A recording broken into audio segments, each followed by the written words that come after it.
Hello, everybody, and welcome to the LeanTossup College Football Podcast. Today, we are going to talk about some news, and we are going to preview the MAC. I am joined, as always, by my co-host, BuckMetrics. How are you doing tonight on this Thursday night? I am feeling, I don't know if this is an adverb, literary. And by that I mean there's a novelist, American novelist named Nathaniel Hawthorne. I don't know if you're familiar with him. You're more educated than I am. He wrote, quote, "In America, families are either rising or falling." And I thought of that quote when I was doing the Mac preview because I didn't have anybody in my stuck in the lobby category. I have everybody moving up or down pretty decisively. I really couldn't say this is going to be the same. I think part of that is due to this conference just getting crushed by transfers. The average MAC team picked up 8 Ryan through the portal last season. So I think that basically is really exposing a lot of the innards of each team, and really just nobody's going to be in stasis, I guess, for lack of a better term, when you have so much turnover. So that's how I am. Someone had to pick up those Colorado transfers. Yep, exactly. There's like all of them are in the MAC now. But yeah, no, it's the MAC is going to be interesting, and we'll get to the MAC very soon. But we have to talk at least a little bit about all of the news that has been breaking. We last recorded last week. I think it was. I think we actually recorded last Thursday. That was when we did the mayor. No, that's when we did the Big 12. Big 12 with Nathan, and since then the Big 12 is bigger. It's a little bigger now, or well, it's about to be. I think we're hours away from it becoming bigger. I'm bad with conversion of Pacific to Eastern time, but at some point in the next couple of hours, we're doing this at 9:30 Eastern on Thursday. At some point, Arizona is going to vote. Arizona and Arizona State will both go to the Big 12.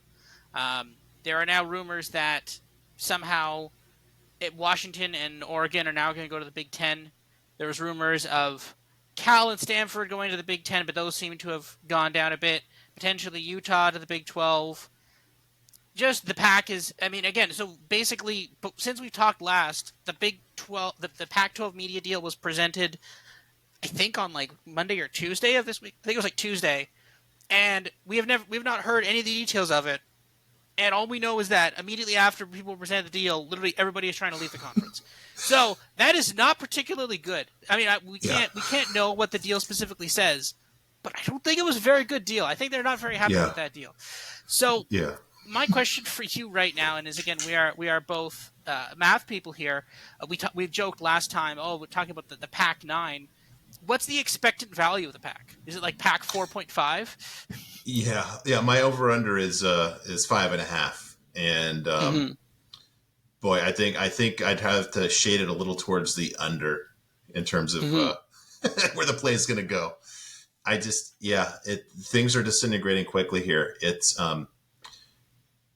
I don't often like to engage these people, but in this case, within my own milieu, if you will, for years, USC people were thinking, is Larry Scott just an alien that was sent here just to destroy the Pac-12 and try to screw USC?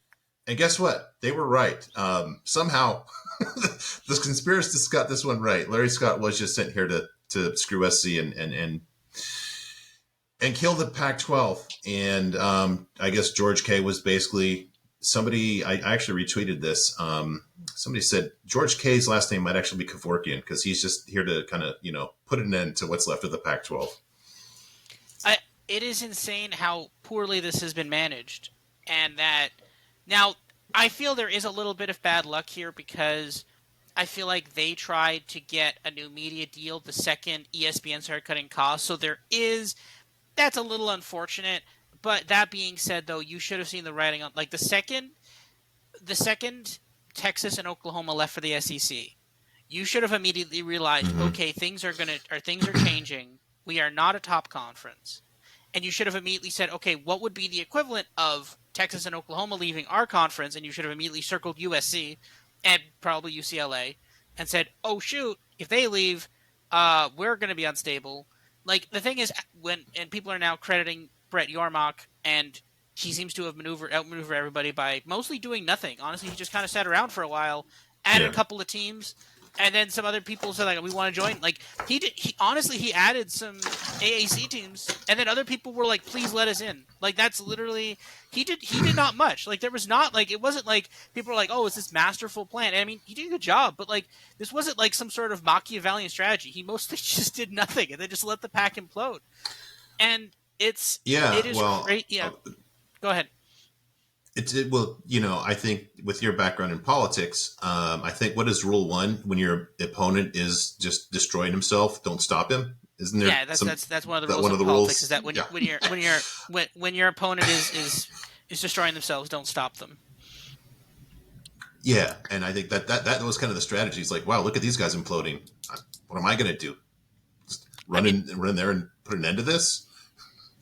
on one hand, like I don't like the argument for that would be like that. Oh, you're gonna like stir up like pro pack sentiment, but all these people like mostly hated each other anyways. So like it wasn't like we're like yeah we're Yeah. fiercely loyal to this brand that is mostly not been particularly good for us. But yeah, we are now going to be down to 4. I mean, the scraps are going to do something. I'm not sure if it's going to be Oregon State, Washington State, Cal, Stanford. That seems to be all that's left. Those 4. They're going to do something. I don't know. Maybe they're going to go independent. Maybe they're going to merge with the Mountain West, which is functionally the same thing as being independent. Um, yeah, it was weird rumors of like Stanford to the Big Ten, which would have been really cool to see Stanford Iowa every year, but we've been robbed of that apparently. So, but what I don't know. What are your like? So, is this? Do you think this is it for now? Like, okay, after the dust settles here with the pack, do you think that's it, or do you think there's going to be anything more coming in the next 12 months here? Because apparently we've just decided we're going to get everything done before 2024. Yeah. I think that this wave is going to be basically involve everybody in the pack that can move.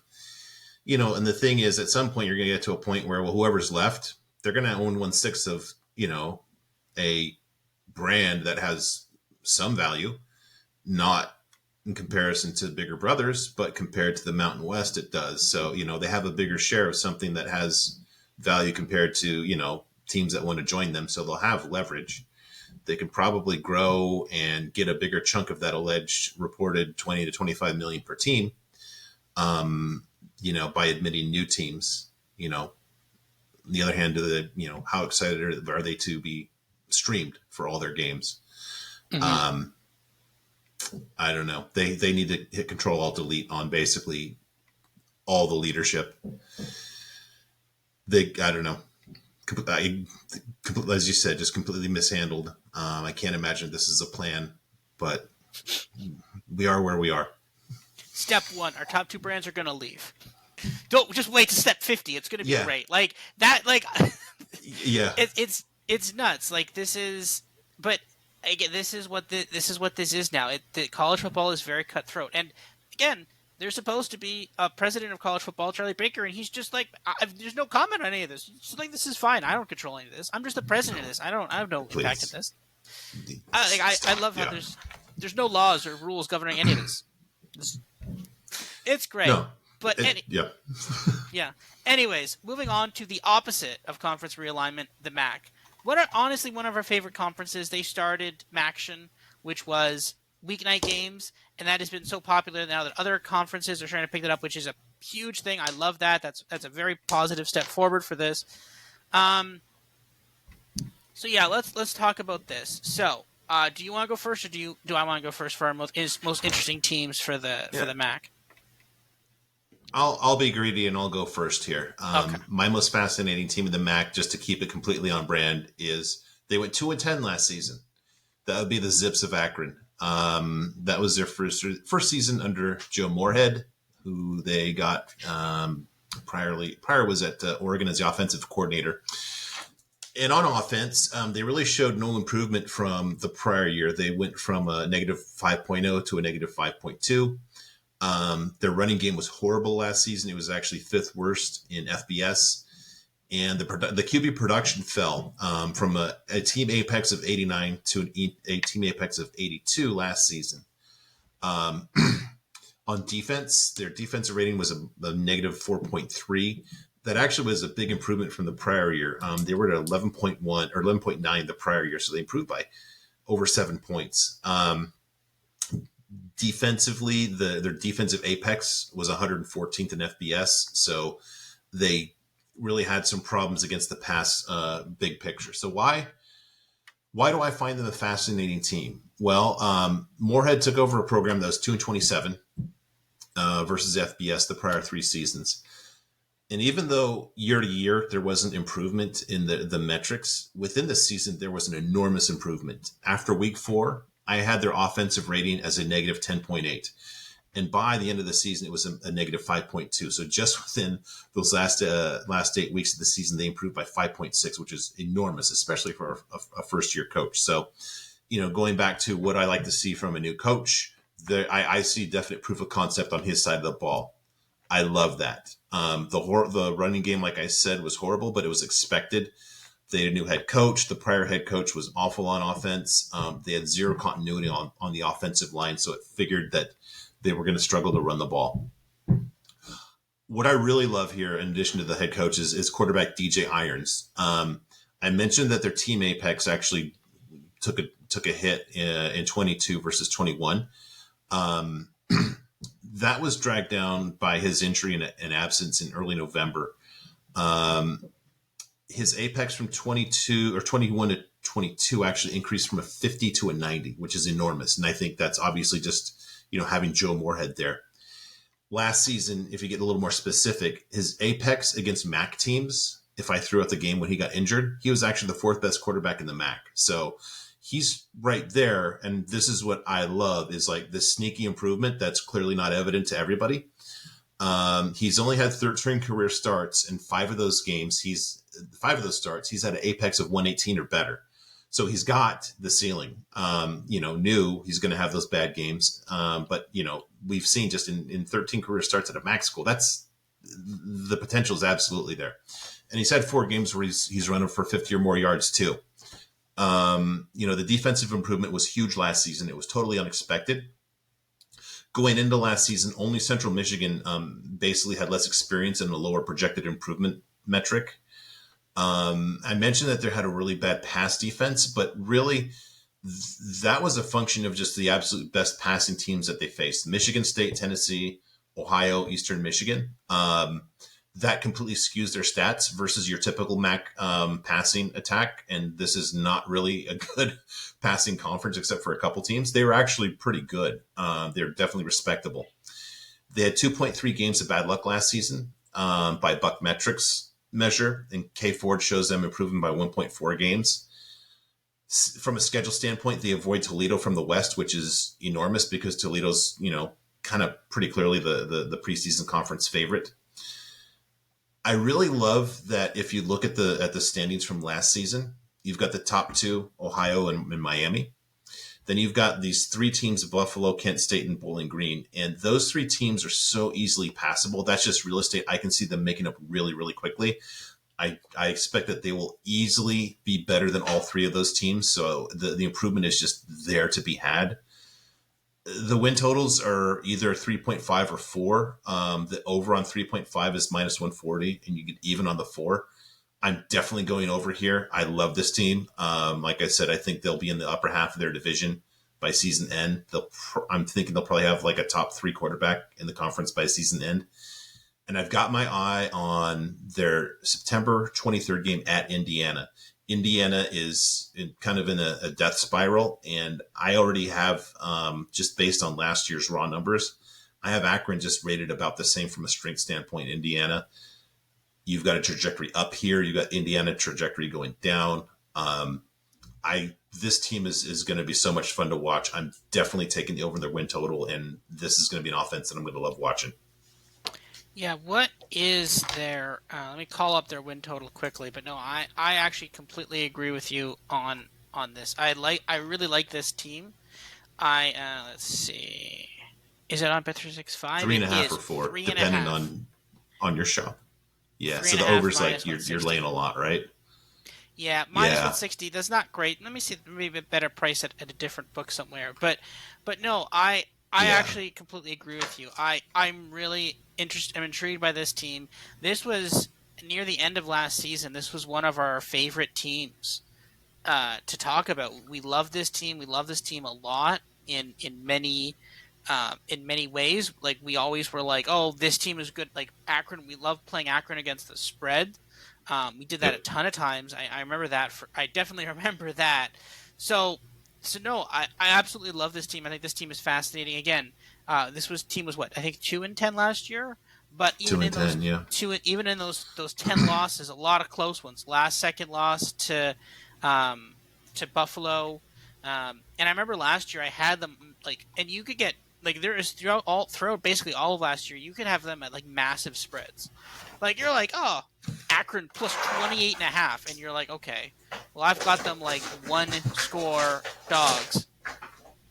I've got them like 7-point dogs, and like they're like you bet them like I bet them spread and money line, and then like okay, I lost the money line bet sometimes. I think I sometimes won them, but like I never felt bad about that. I'm like because again, as I assess, I think we talked about this. I'm not sure if I talked about this in another podcast or not, but in terms of some people are like, oh, it's a bad break, bad beat, you lost that or you lost that. I assess the bet as like when watching the game, did I think I had a chance to like? Would I rather have had the other ticket? And again, you have to That's assess yep. that for price, right? If you're like, I got Yep. this Akron ticket like 8-1, and like they were leading for 3 quarters, then like yeah, that was a great bet. That's perfect. That's exactly what you and like it's like oh they were leading for 3 quarters, then they lost, and then there was like a pick six or something, and they lost by 14. I'm like, nah, that's fine. That's totally fine. Not concerned about that at all, right? So, but no, Akron is a team like again, and this is the thing, right? We talk about a good head coach. I actually do like Joe Moorhead, but the thing is though, again, and when you sometimes when coaches go to other schools they say, "Oh, the cabinet is bare." This is Akron. The cabinet there was barely a cabinet there. Yep. There wasn't even a cabinet, right?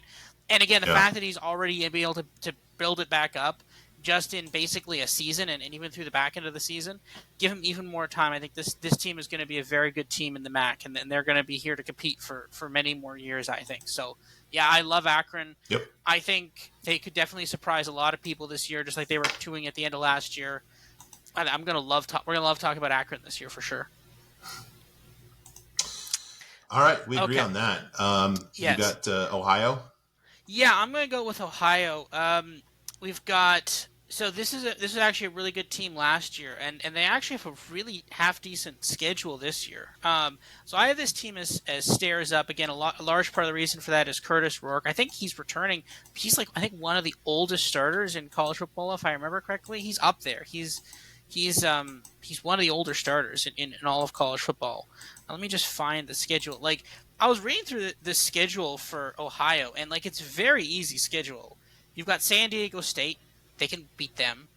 Long Island, I don't even know what that is, so that's fine. Well, I mean, okay, I know what Long Island is, but I never even knew they had a university, so that's fine. Florida Atlantic, okay, that could be a little iffy. Iowa State, okay, but Bowling Green, Kent State, Northern Illinois, Western Michigan, Miami, Ohio, Buffalo, Central Michigan, and Akron. Like this team could easily be 10-2, and they were 10-4 last year, right? They were Mm-hmm. 9-3 in the. I think, or no, I think they lost in. I think they lost in the playoff game. I think in They did in the in the yeah in conference the championship conference game. Yeah. championship game.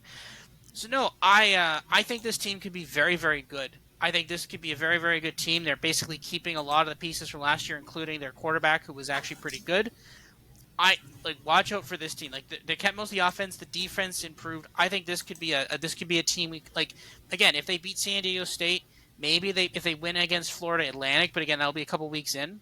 If they take out Florida Atlantic and or Iowa State, or like if they beat those two, we're gonna be talking about them going to New York Six Bowl. They're gonna end up playing against like some SEC team that had a disappointing season. Then they could like beat them in the New York Six Bowl. So be like Mm-hmm. watch out for this team. This team could actually be very very good this year. I agree, and I don't know. We're gonna disagree at some point here, but not on the first two teams. Mm-hmm. Some things I want to point out. This is the third season under Tim Albin, but it's really the second season because remember Frank Solich retired just before the 21 season started. So odd way to start, and you kind of saw how in the second, in a similar situation at Kansas, how that first season just was kind of just like a do over at Kansas. Same situation for Lance Leipold. So, Mm-hmm. Rourke is by far the best quarterback that I have by Apex in the conference. This is nuts. The Ryan that they retained from last season is 600 more than Toledo, who's second in the MAC. So you've got the passing game that is literally just far ahead of the rest of the conference. And then additionally, only 2 offensive lines in the whole MAC project for significant improvement based on my returning talent and experience metrics. And this is one of them. So literally everything on offense, the trajectory is just, bottom left, upper right. I love it. The defense was weak last season, but after the Akron game, this is what's interesting. If after week 6, so week 7 through the end, I actually had their defense as a plus 1.3, which would rank 3rd in the MAC. So I think that they've kind of figured out what they were struggling with on defense. What's interesting too is I think that, and here's just a confession here. In my notes, I have SDSU -4, and I don't know if that means that SDSU is favored by 4 or if I mean that Ohio is favored. But, that's close for a team that gets a lot of pub, though you and I have kind of crapped on here on the pod. But this is what's really interesting. Number one, that's a close game. This is what is really fascinating to me. The total on that game that I saw is 50.5, which tells me, and again, SDSU is not a great offensive team. That again tells me, though, that Ohio's kind of fixed their defensive problems that were a problem for, the first half of last season. So like you, I think they have a path to a New Year's Six bowl bid. They missed Toledo from the West. Their total that I saw, and maybe you've got a different number, 7.5. And, basically that whole conference schedule that you read through, I can see them being favored in every game. It's the 3 non-conferences that are outside of Long Island. That could get a little tricky. So maybe that 7.5, that just tells me the market thinks that they're going to lose all 3 against SDSU, FAU, and Iowa State. I think that the bet here, I don't know if I want those 7.5. I don't want to be out of it just if the things don't go right against the big 3 pre-conference games.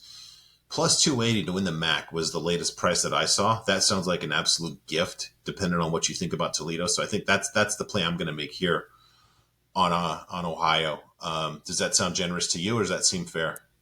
Yeah. So a couple notes on that. So you hit on a couple things. So one, on my book at least, they're 3.5 point dogs to San Diego State. Okay. And I think that's at San Diego State, I think. It is at San Diego State, yeah. Yeah. So basically, that's almost neutral. That's almost a toss-up on a neutral field.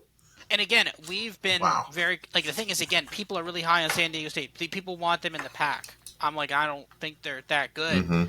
And this is... Yeah, that's a very interesting number there for that. And I think that I'm taking Ohio there. And I think I'm not that worried about the 7.5 because I feel like, again, you take out San Diego State, I think you get the 7.5, right? Like, something weird's going to happen, maybe against Akron or, oh God, all these are like even Northern Illinois isn't even that great. But like maybe like honestly, if you win San Diego State, you probably like that's basically the over, I think. Yeah. And like Iowa State currently don't have a quarterback because their current quarterback is being accused of gambling on Iowa State games. Hunter Deckers, right? Although, in the Big 12 preview, we said that probably is going to be a good sign. Because that guy was so bad last year. That is true, yeah. But, like, that's a concern for Iowa State. And now, Florida Atlantic, yep, that could be an interesting game. That's a couple weeks in, though. And then they get the warm-up game against Long Island after that. So, I think this could be very interesting. I think this is not done yet. Like I think that this team could definitely be competitive in the MAC. And again, the MAC is an interesting one where you're like, oh, here's the conference championship game between 2 teams that are 7-6, and you're like, but how? But it's all because of their out of conference schedule. And I think Ohio has learned. They're like, hey, let's not schedule Ohio State. Let's schedule Long Island. That sounds like a great plan. And yeah, so. I like this. I think they can actually do something here this year, and I think they could definitely be one of the best teams in the MAC. And I'm excited to see I'm excited to watch that game with them against San Diego State. I think they could win that. They could definitely win that game. I'm gonna pull the trigger on that one in a couple weeks for sure. Yeah, you think that's a coaching mismatch there between those two? Tom Herman. He said sarcastically. No, SDSU. SDSU. Tim Alvin Yeah, dopey Brady Hoke. Yeah, I'll take the Ohio coach over that. Yeah. over San Diego State for Yeah. sure. Okay. Okay, you're up All right. next. Team that I don't think has its act. No, I'm going to throw this to you. We're going to kind of go all over the place here. For some reason, you wanted to go with Bowling Green, who's not really a splitting image of Ohio, unless you feel differently than I do. Yeah, so this is I think you said off the top of the pod. I don't really have any teams in the lobby. I actually do kind of have Bowling Green in the Mm-hmm. lobby. Um, the Wow. thing is, Okay. yeah. So the thing is, on one hand, yeah, okay, you get Connor Bazelak from I believe it was Missouri. Yeah, it was Missouri last year. So that's not the greatest. Or no, Bazelak was no, that was Indiana. Sorry, not Missouri. That Is it was Indiana? Yeah. it was Indiana last year. They got him from Missouri the year before. So this is now his From third team. Missouri. Yeah. Yeah. So this is I'm not the most hopeful. Like it's not bad. I mean, in terms of MAC quality quarterbacks, that's about the best you're gonna get. But I'm not the biggest fan of that.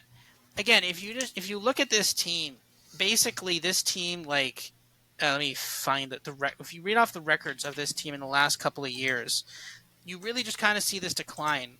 So in 2020 they basically went they basically like in 20 they went 0 and 5.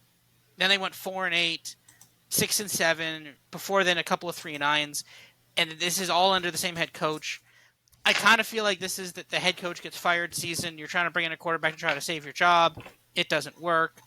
I just think this team is kind of very middling, and it's Bowling Green has not been the pillar of excellence for a while here in the MAC. And I think this is probably the coach gets fired season. This team has not been able to capture wins very well, and they've been a couple of upsets. They've been involved in a couple upsets, I think.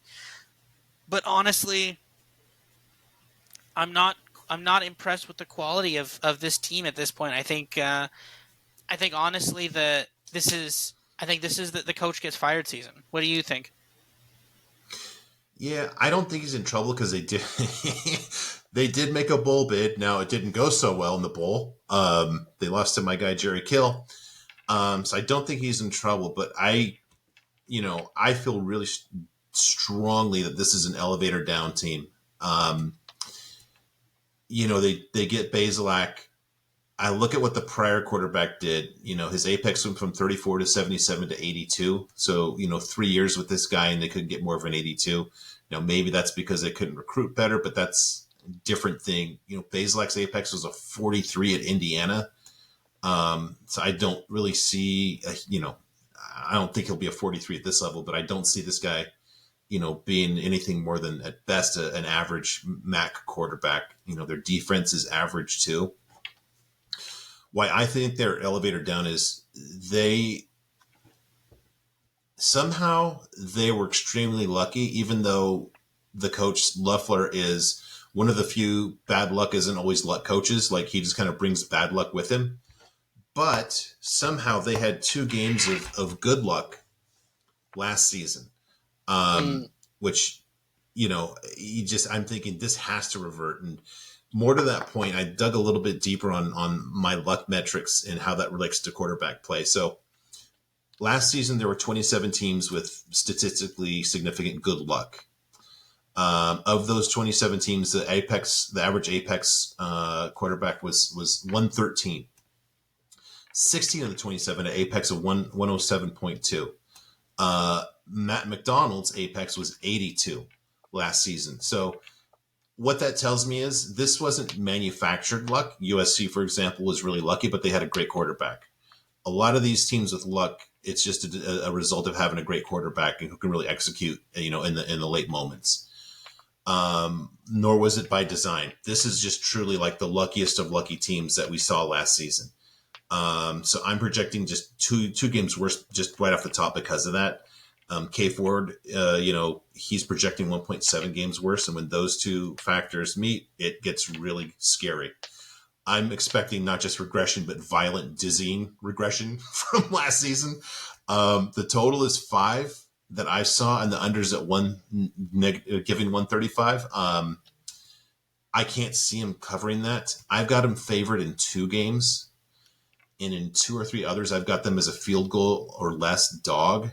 That means that basically 7 games, I've got them basically as a dog of, more than a field goal. So they've got to win the two that they're favored. They've got to pull off, two or three minor upsets and then one major upset to beat you there. I can't see it. Loeffler just, he doesn't do it for me. So, Yeah. sounds like we disagree. If you've got him in the lobby, then I don't know how you Well, get to 6 though. yeah, lobby-ish. I mean, I probably should have said down, but like, when I was saying lobby, I was kind of like, this is their, like, the thing is, it's hard to, like, they get a quarterback that was in the SEC and in the Big Ten, so it's hard to say they're gonna suck. Yep. And again, they were only 6-6, right? So it's not like this team was laying the world on fire, right? It's hard. Like, I mean, I guess you can go down a lot, and this is another thing that's a bit challenging for this conference too, right? Because like you've got like, oh, this team was like 6-6, and they were like one of the better teams in the MAC, right? It's like, well, the record doesn't, like, when you say Yeah. stare up, stare down. Generally, how I feel it is win-loss record, right? Now I lobby, like, so what? Like, this is the thing, right? Okay, say they're 6-6. If they win 4 games, was that really elevator down? Like, okay, maybe you can argue stairs down, but like, there's an argument that that's kind of lobby, right? So, yeah, we'll see. But no, I agree. We're kind of low on this team this year, and I think we're gonna be betting a lot against them on some spreads. I think. True. Yes. It's weird. Just a lot of that, to your point, the severity of the tough out of conference games is such a big determining factor in the just overall record regular season. You really, have to discard it, just disregard Mm-hmm. it. Just look in the Yeah. conference. Okay. All right. I'll go next with Miami, Ohio. They went 6-7 last season. I have them as an elevator up team. Largely for the same reason that I actually had them last season to win the MAC. You might remember that I was very excited about this team. Mm-hmm. Problem was their awesome quarterback Brett Gabbert got injured in the 4th game of last season. He was out for the rest of the year. It was really tough because he was coming off a season where his apex was 136, and his replacement last season had an apex of 58. So the offense is going to completely, take a huge step forward this season. Defensively, they were a little bit below average last season, but they project to have, huge improvement. Only Central Michigan projects to have better improvement on the defensive side of the ball. The big thing is you can't overstate the impact of a healthy Gabbert this season. Mm-hmm. The question is, will it be enough to catch Ohio in the East? I don't think so. Their total is 7 wins. That seems about right. And it's weird that that's only a half a game off of Ohio. Although, as we just said, the non-conference schedule really skews everything. So they're definitely going to be improved. It's just a matter of, how much does the return of the quarterback move them up off of 6-7? Yeah, they're out of conference schedule. They have Miami, Florida. I feel like they're not going to screw that one up. I feel like they have the Battle of Miami's. I feel like they have to win that one. Massachusetts, okay, that's pretty easy. Cincinnati, that could be a bit of a trip up. Delaware State, I think they're one of the better, or maybe they're better at college basketball. I can't remember, but that's not. I don't know. They'll win that game, but maybe not the easiest. Kent State, Bowling Green, Western Michigan, Toledo, Ohio. So they get Toledo and Ohio. Akron, Buffalo, Ball State. So I think they're. It's Miami. The Miami, Ohio's over 6.5 minus 170, under 6.5 plus 140. There's some value on that under. Do you think there's some value on the under 6.5? I don't know. There's they get a really rough drawing conference. That's the thing. I mean, and they get Toledo and Ohio in back-to-back weeks too. And there's Akron. And then after that, right after that too. Yeah, that's exactly the term. The sneaky, like, okay, total letdown spot. Unless Akron's really just kind of grab the headlines at that point, which I don't think they're going to be that good this year. The schedule does them no favors. So this might be that classic better team, but not reflected in the record. You said it was 6.5? 6.5, but plus 140 to the under. Yeah. Boy, that could be tough. I think the under. I wouldn't play it, but that seems like the play there. I think so too. All right. Next up, I guess Which one should I do? Which one should I do next? All right. Why don't you do Northern Illinois? Northern Illinois. Okay, so I have this team's elevator up actually. Um, they should improve back to their 21 form because 21 they were, I believe, the conference champions in 21. They got very, very unlucky last year. I distinctly remember betting them against Kentucky. That was another one where we both were like, "Hey, we've got this weird thing where we don't think Kentucky's gonna have a problem against this Northern Illinois team." And I said that, I'm like, "That's clearly wrong." And then you also said, "Hey, I also have this," and I'm like, "Okay." And then, sure enough, Huh? in the final score was, let me find it here. 23-31, a grand total of 8 points. They beat them by 8 points when the spread was 26 points. So that's not great. Again, but the thing is, there was a couple of unlucky bounces in that game that literally cost them that game. I think the money line was like 12-1 or something in that game. Like, they should not have been competitive in that game at all. The fact that they lost it by 8 is like, well, Kentucky didn't have a great year last year, and that's one of the things on it. But again, like, reading through this schedule. At Ohio, they were 3-point favorites. They lost by 7. Central Michigan, 6-point favorites. They lost by 13. Miami of Ohio favorites. They were 1-point favorite. They got blown out there. Akron, they were 10-point favorites. Akron blew them out as well. Tulsa, they lost by 3, so they were close in that game. Again, we talked about Kentucky. Vanderbilt, they were favored by 2. They lost by 10. So the lines were kind of off again for this team last year. But at the same time, I kind of think this team got a little bit unlucky in some of those games. I think they were kind of better than their record showed. Their record at the end of the year was 3-9.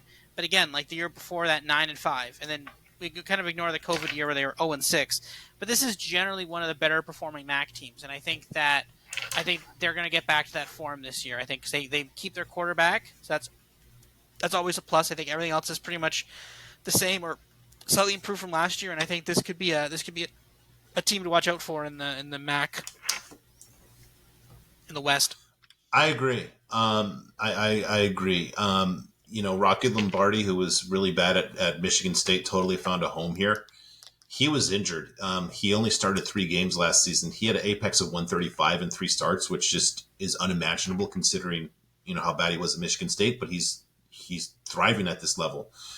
The problem was his backups, plural, had a combined apex of 39. So that just completely did in whatever chance they would have had last season. They actually had the best GGAB ground game above Boston College in the entire MAC. And they have the most experienced offensive line this year. So the running game should be really good. And interestingly, Tom Hammock, the head coach, actually played running back here. So like to see that when the head coach's specialty excels. The defense was horrible. I'm not really projecting any improvement. In fact, they have the worst improvement metric aside from Western Michigan. To your point, my metrics actually kind of confirm what your eyes saw. They actually had 2.6 games of bad luck last season. What's really weird too is the year before that, they were the ultimate good luck team, where they actually won the conference, even though they had I think they had a negative point differential. That's right. I remember that. Yeah. Season. I don't know if you remember that. Yeah. Mm-hmm. And the season before that, in the COVID year, they were actually one of the least unlucky. So they've got this weird thing where they can't really have a normal season. So even if they just regress to something normal and even if the defense still stinks, I think with regression and just the return of a healthy Lombardi, I think that, the total is 6 to 6.5. That feels right. If anything, they could go over just because I think there's a proof of concept here on one side of the ball, which a lot of these teams really, really lack. So I think we're of the same mind here. I definitely have them stairs up. So week 1, not week 0, week 1 at Boston College. Maybe winnable. Maybe. That's interesting. Southern Illinois, which is a D2 team, at Nebraska. Okay, Mount Rule will not have that. Tulsa, okay. Toledo, Akron, Ohio. Why does it say HC? Homecoming. Homecoming, okay. Eastern Michigan, Central Michigan, Ball State, Western Michigan, Kent State. So, yeah, I don't like Nebraska. I'm not the biggest fan of Tulsa. Boston College is maybe beatable, maybe.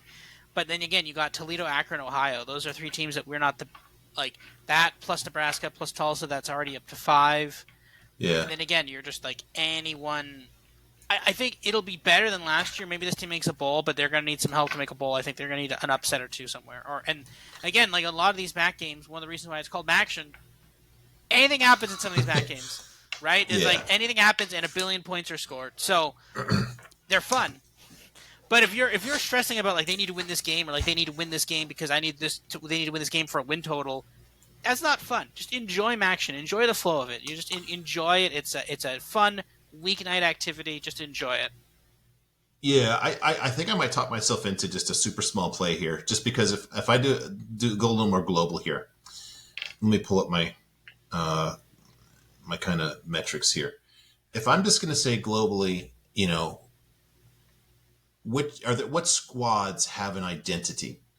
Ohio offense, Akron offense, Toledo defense, Ball State defense, Northern Illinois offense. That's how I was kind of thinking. There's like 5 squads out of a potential 24 that actually have an identity that you can kind of hang your hat on them, that unit doing something this season.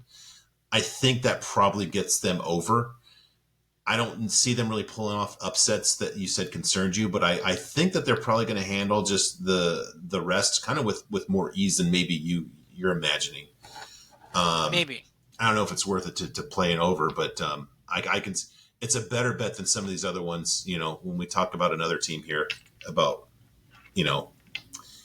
kind of like the corollary to your mushy middle theory that we talked about earlier. 5.5 minus 140. That's not bad. I could see them getting a 6. I don't love the minus 140 though. If that was plus 140, I'd be all over it. But I'm not the biggest fan of minus 140 though. But yeah. I didn't run the through that, but I think I will. So maybe we'll do a podcast at the. Actually, well, quickly jump in here. Maybe we'll do a podcast at the end and say all the win totals we like before week 0. Yeah, I think we'll definitely. do that. Yeah, our best bets. Yeah, like 1 or 2 minutes on each team. Yeah. Yeah. Okay.